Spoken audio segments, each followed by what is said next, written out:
Hai, assalamualaikum warahmatullahi wabarakatuh. Buat kalian para pejuang cinta yang mendengarkan podcast ini, semoga selalu diberikan perlindungan dan rahmat oleh Tuhan Yang Maha Esa.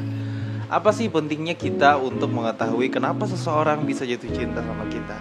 Keuntungan yang pertama adalah kita bisa membuat orang yang kita suka nyaman dengan kita. Keuntungan kedua, kita bisa membuat diri kita selalu dirindukan olehnya. Keuntungan yang ketiga, kita dapat membuat orang-orang di sekitar kita nyaman dengan kita. Dan yang keempat adalah yang penting, kita bisa membuat orang yang kita suka jatuh cinta sama kita. Nah, untuk mewujudkan itu kita harus tahu dulu nih apa yang membuat seseorang bisa jatuh cinta. Nah, di video kali ini gue bakal kasih tahu ke kalian rahasia dasar kenapa seseorang bisa jatuh cinta. Penasaran? So, dengerin ini dengan serius, perbaiki posisi duduk dan rebahan kalian, kencangkan suara headset, dan mari kita mulai.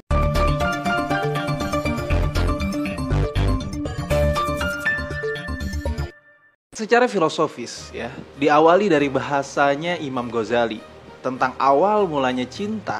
Yang pertama, kata Imam Ghazali nih ya, adalah seseorang tidak mungkin mencintai kecuali apa yang telah diketahui.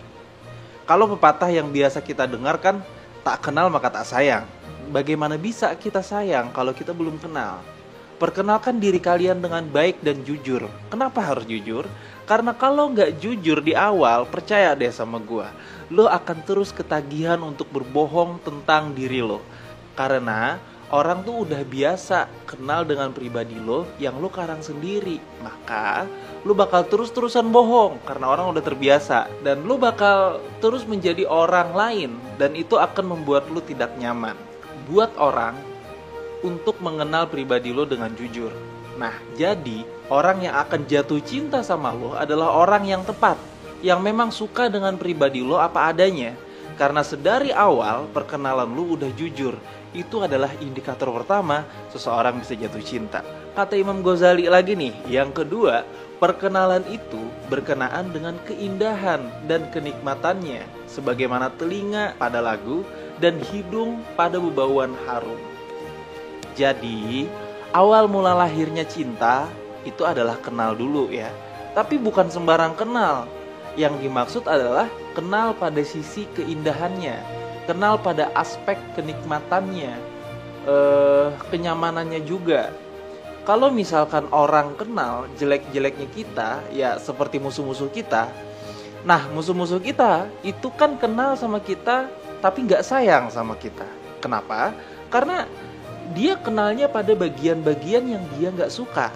Yang memunculkan cinta itu kenal pada bagian yang dia suka. Nah, ini aspek kedua kenapa orang bisa jatuh cinta sama kita. Ya.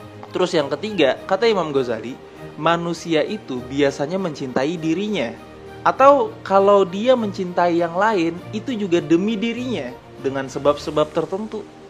Nah, yang cocok dengan dirinya, yang sesuai dengan dirinya.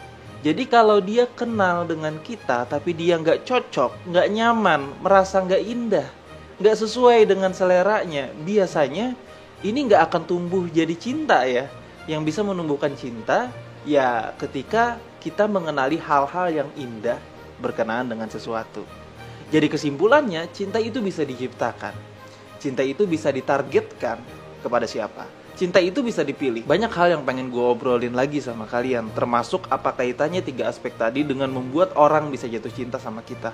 Sebenarnya nggak perlu gue jelasin lebih lanjut ya. Kalau kalian teliti dan cermat dalam menyimak, setelah kalian tahu 3 aspek kenapa seseorang bisa jatuh cinta tadi, kalian pasti bisa PDKT dengan sukses ya. Semangat para pejuang cinta. Tidak ada unsur provokasi atau merendahkan gender tertentu. Semua narasi dan statement dalam video ini bersifat substansial dan kondisional. Semoga bermanfaat dan jangan lupa bahagia.